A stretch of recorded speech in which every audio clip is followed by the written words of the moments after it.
राधे राधे भक्तजनों, आज आप सुनेंगे काल रात्रि माता की पहला महाविद्या व्रत कथा।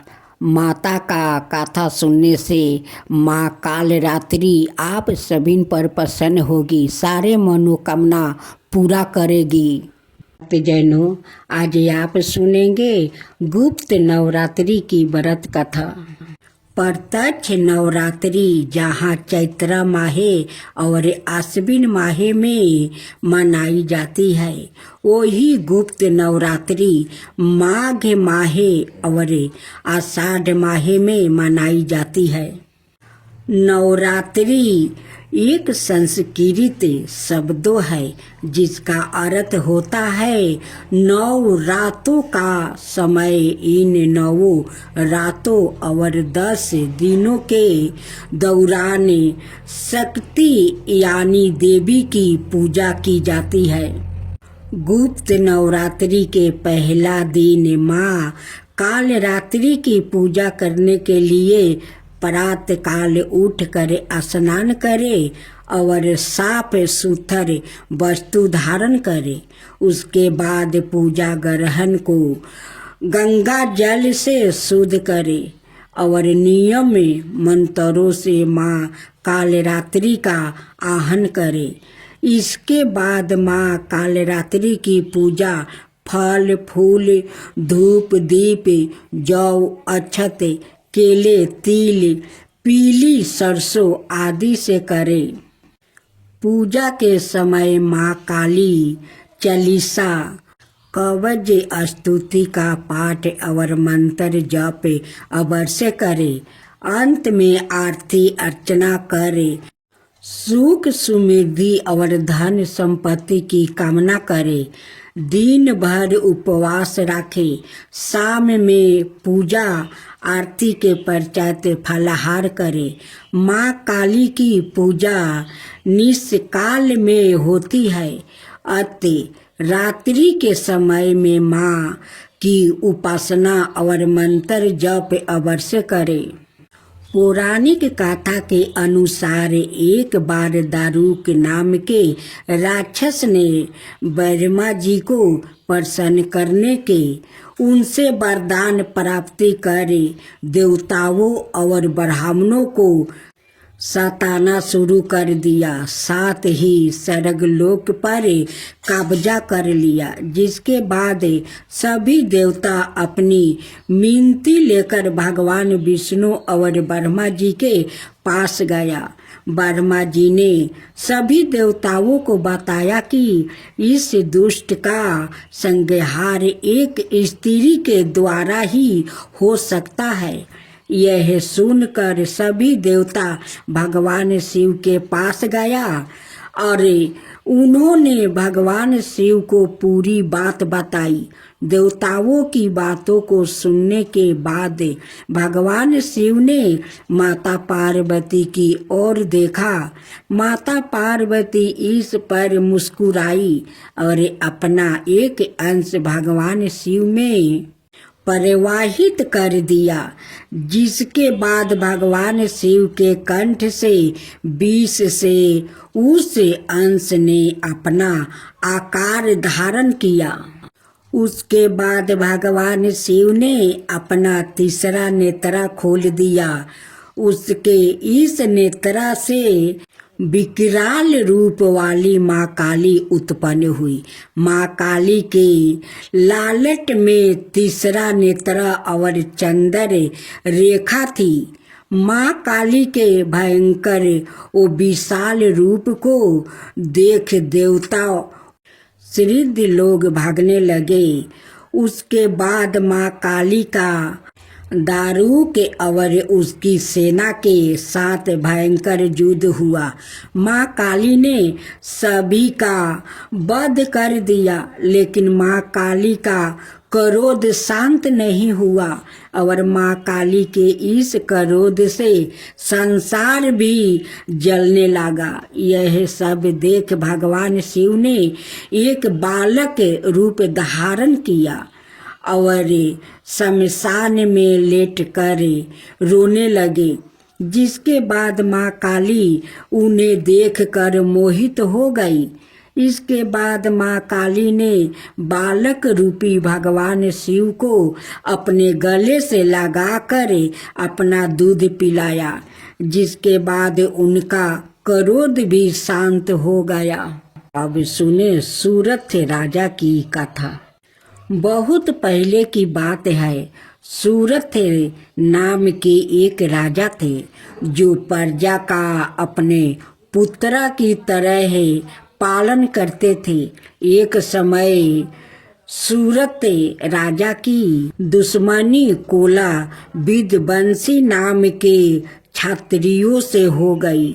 युद्ध में सेना की संख्याएं अधिक होने के बावजूद भी राजा सूरत कोला विदवंशियों से हार गया और केवल अपने ही नगर के राजा बनकर रहने लगा, जो अति सुरक्षित था। वहाँ भी उनके दुष्ट मंत्रियों ने शत्रु से हाथ मिला लिया और उनसे नगर का राजकाज हथिया लिया। इससे राजा सूरथ अति दुखी हो गया और वो अपने पत्नी पुत्र को नगर में ही छोड़कर एक घोड़े पर बैठकर शिकार खेलने के बहाने घने जंगल में चला गया। उस जंगल में जाकर वो मेघ मुनि के आश्रम पर रुके, जहाँ पर मुनि ने आदर सत्कार के साथ उनका स्वागत किया और रहने के लिए एक कुटिया भी दिया। समाधि नाम का एक अत्यंत ही धनवान कुल का वेश्या था। उसकी धर्म में बड़ी आस्था थी। वो सादा दुखी लोग की सहायता करता है, उनके कष्ट दूर करने का प्रयास करता। सादा सत्य बोलना उसका स्वभाव ही था। उनके पत्नी और पुत्र अत्यंत ही लोभी थे। धन के लोभ में आकर समाधि के पत्नी और पुत्र ने उसे घर से बाहर निकाल दिया था। इसी कारण बस से समाधि नाम का वेश्या अपना घर और गांव त्याग कर घने जंगल में आ गया था और वो भी मेघ ऋषि के उसी आश्रम पर रहने लगा था, जहाँ पर सूरथ नाम के राजा भी अपने राज्य को त्याग कर निवास कर रहे थे। ऋषि वर के आश्रम पर रहते हुए समाधि नाम के वेश्या सादा इस चिंता में लगे रहते थे कि उनकी पत्नी और पुत्र किस हालत में होंगे और उन्हें किसी तरह की समस्या तो नहीं होगी, वो लोग कष्ट तो नहीं भोग रहा होगा। मेघ ऋषि के आश्रम पर रहते हुए राजा सूरथ एक दिन पेड़ के नीचे बैठे थे। वो बहुत ही चिंतित थे। उनके मन में सदा यही चिंता लगी थी कि मेरा राज्य कैसे होगा। पता नहीं, बहुत मेहनत से कमाया हुआ मेरा धन है, अब वहाँ के राजा कैसे खर्च कर रहे होंगे। हो सकता है वो लोग बेकार के कामों में मेरा धन बर्बाद कर रहे होंगे। जो धन मैं दान धर्म में लगाता था, अब शायद वो धूर्त मलेच्छ शराब पीने में और जुए खेलने में लगाते होंगे, क्योंकि उन धूर्त मलेच्छ की धर्म में कोई स्थान नहीं होती। वो लोग जो कभी मेरे पीछे पीछे चला करता था, शायद आज उन मैं राजाओं और मंत्रियों के पीछे पीछे चलते होंगे। तभी वहाँ समाधि नाम का वो वेश्या आ गया और राजा ने उससे उसका परिचय और इस आश्रम पर आकर रहने का कारण पूछा। उस वेश्या ने कहा, राजन, मेरा नाम समाधि है। मुझे मेरे पत्नी और पुत्र ने धन के लालच में आकर घर से बाहर निकाल दिया है। फिर भी मेरा मन उन्हीं की चिंता में लगा है। मैं यही सोचता रहता हूँ कि वो लोग खुश है या नहीं। अपने पत्नी और पुत्र के प्रति मेरा मन कठोर नहीं हो पाता है। मैं यहाँ बात अच्छी तरह से जानता हूँ कि इनका गुणों में दोष है, फिर भी मेरा मन उन्हीं के चिंता में लगा है। किसी कारणवश मेरे मन को तनिक भी चैन नहीं है और मैं बहुत ही चिंतित हो गया हूँ। दुराचारी और दुष्ट लोग भी अपने परिजनों का त्याग नहीं कर पाते हैं। मैं अपने परिवार के मोह बंधन में पड़ कर चिंतित और दुखी हूँ। समाधि नाम के वेश्या की अपने परिवार के प्रति ऐसे चिंता देख कर राजा सूरत कहते हैं, जिन लोग ने धन के लालच में आकर तुम्हें घर से बाहर निकाल दिया है, उन्हीं के प्रति तुम्हारे मन में इतना स्नेह है, यह बड़े आश्चर्य की बात है।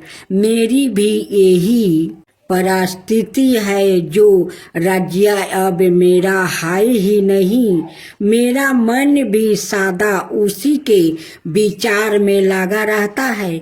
मैं सदा इसी विचार में डूबा रहता हूँ कि मेरा अति परिश्रम से कमाया हुआ धन वो नए राजा किसी प्रकार से खर्च कर रहे होंगे और जो लोग मेरे पीछे पीछे घूमा करता था, आज उन राजाओं के पीछे पीछे रहे होंगे।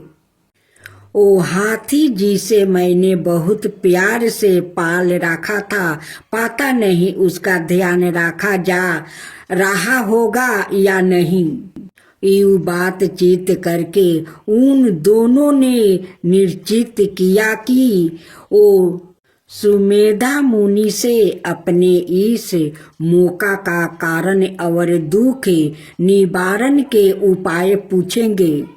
अगले दिन राजा सूरत और समाधि नाम का वेश्या मेध ऋषि के पास जाकर अपने मोह और दुख का कारण पूछते हैं। तब ऋषि वर उन्हें कहते हैं कि संसार के सारे प्राणी भगवती महामाया की माया से मोहित है। उन्हीं के इच्छा के कारण सभी जीवों मोह में पड़े रहते हैं और उन्हें देवी आदि शक्ति रात्रि और उनके हाथों से मारे गए दैत्यों की कथा सुनते हैं।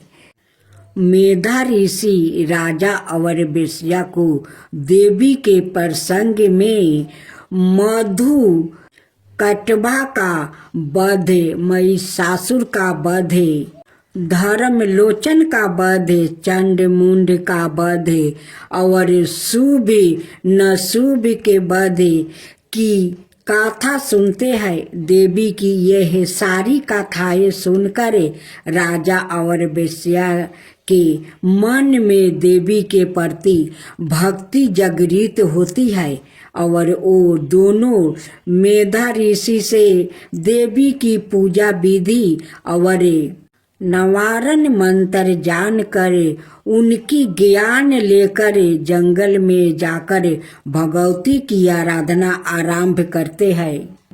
1 महीने तक वो दोनों देवी के हाथ से मारे गए दैत्यों से संबंधित चित्रा का पाठ करते हैं, जिससे उनके मन में अटूट श्रद्धा जागृत हो जाती है। अब उन दोनों का देवी की उपासना के अतिरिक्त दूसरा कोई कार्य नहीं था। 1 बरस तक वो देवी के मंत्र का जप करते हैं और केवल फल खाकर ही रहते हैं। दूसरे बरस में वो केवल सूखे पत्ते खाकर देवी की पूजा और मंत्र जप करते हैं। तब उन दोनों को देवी सपने में दर्शन देती है। अब वो देवी की साक्षात दर्शन पाने की इच्छा से तीसरे बरस में वो केवल हवा से ही जीवित रहकर देवी की उपासना करते हैं। इस तरह 3 बरस तक राजा और वेश्या दोनों ही भगवती महामाया की श्रद्धा पूर्वक उपासना करते हैं, जिससे प्रसन्न होकर देवी उन दोनों के सामने प्रकट होती है और राजा के इच्छा अनुसार उन्हें अपना राज्य वापस मिलने वर देती है और कहती है, राजन 10,000 बरस तक राज्य करके तुम्हारा शरीर शांत हो जाएगा।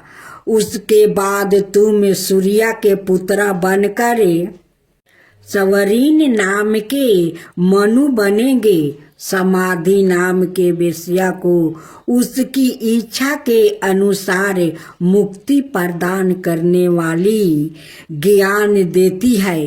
देवी राजा और वेश्या को यूं वरदान देकर वही अंतर्ध्यान हो गई।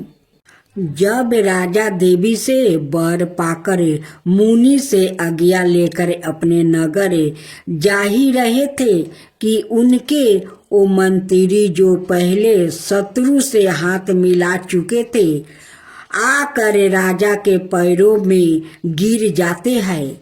वो कहते हैं, महाराज आपके वो शत्रु युद्ध में मारे गए, उनका विनाश हो गया, आप हमें क्षमा कर दीजिए।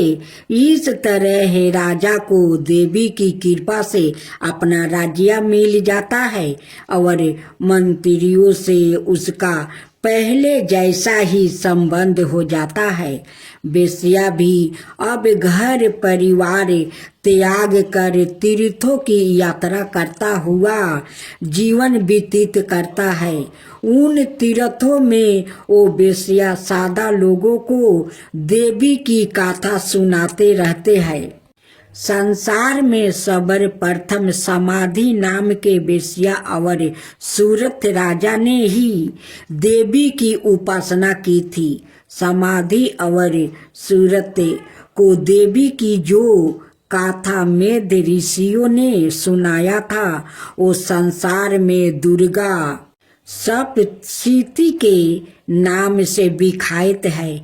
दुर्गा सप्तशती के प्रकट होने की यह गाथा अत्यंत ही पावन और भक्ति मुक्ति प्रदान करने वाली है। इस गाथा के श्रवण से जो व्याकुल दुखी है वो सुखी हो जाता है, मोक्ष का अधिकारी बन जाता है। अब सुने दुर्गा देवी की गाथा। देवी भगवत महात्म्य। रुतवक मुनि बड़े ही विलक्षण बुद्धि वाले थे। रेवती का चौथा चरण। रुतवक मुनि बड़े ही विलक्षण चरण गुंडान होता है।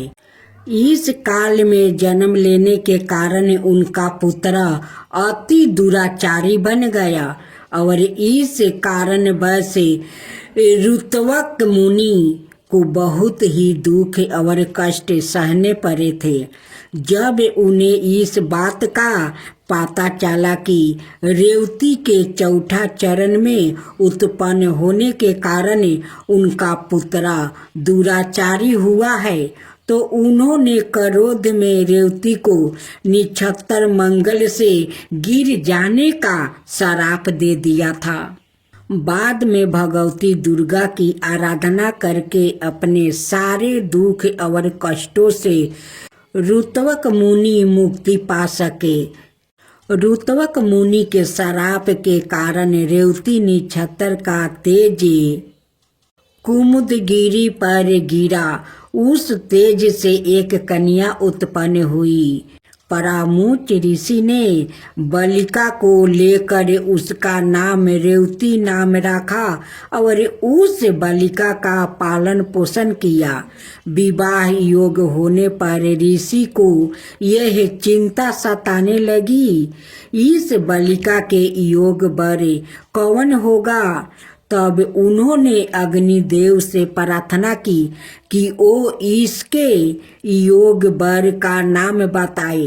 अग्निदेव ने कहा कि राजा दुर्दम में इसके योग वर है। उसी समय देव बस दुर्दम राजा मुनि के आश्रम पर आ गया और उन्हें देखकर मुनि को अति हर्ष हो गया।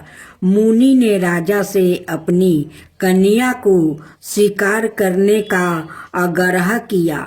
उसके लिए राजा भी मान गया।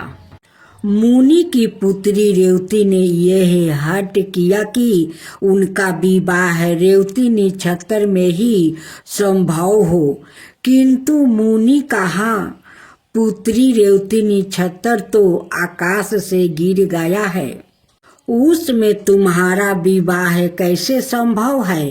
पुत्री ने कहा कि यदि ऋत्विक ऋषि अपने तपोबल से श्राप देकर रेवती नक्षत्र को भूमि पर गिरा सकते हैं, तो क्या आप अपने तपोबल से उसे पुनः स्थापित नहीं कर सकते। पुत्री की यह बात सुनकर मुनि ने रेवती नक्षत्र को आकाश में स्थापित कर दिया। बाद में राजा दुर्दब्य से कहा, महाराज यदि कुछ पाने की इच्छा हो तो हमें बताइए, मैं उस पुण्य करने का प्रयत्न अवश्य करूँगा। मुनि की बात सुनकर राजा कहने लगे, मुनिवर मैं सवाए भू मनु के वंश में उत्पन्न हुआ हूँ, इसलिए मेरी इच्छा है कि मैं मनवंतर का स्वामी हो, ऐसा पुत्र प्राप्ति हो। परामुच ऋषि ने कहा, राजन आप अपनी इस इच्छा की पूर्ति के लिए भगवती दुर्गा की आराधना कीजिए और देवी भगवती पुराण का स्मरण कीजिए, इससे आपकी इच्छा पूर्ति हो जाएगी। तत्पश्चात राजा ने मुनि की पुत्री रेवती से विवाह किया और अपने राज्य को लौट आया। कुछ समय बाद लोमस ऋषि उनके राज्य को पधारे। तब राजा ने लोमस ऋषि से प्रार्थना की कि वो उन्हें मनवंतर के स्वामी बनाने वाला पुत्र पाने के लिए श्रीमद देवी भागवत का श्रवण कराए। तब महर्षि लोमस ने अति प्रसन्न होकर कहा, महाराज तुम धन्य हो जो भगवती में भक्ति रखने वाली यह बुद्धि तुमने पाली है। बाद में महाराज को उनकी पत्नी रेवती की सहित श्रीमद देवी भागवत का कथन सुनाया। राजा ने इस अवसर पर अनेक ब्राह्मणों को भोजन कराया और उन्हें दान में अनेक अमूल्य वस्तु और आभूषण भी दिया। कुछ समय बाद देवी रेवती ने गर्भ धारण किया और उन्होंने एक पुत्र उत्पन्न किया जिसका नाम रखा गया रेवत, जो आगे चलकर ब्रह्मा के आदेश से मनवंतर के स्वामी हो गया था। रेवत के माता पिता की श्रीमद देवी भागवत श्रवण मात्रा से ही वो मनवंतर की स्वामी हुआ था।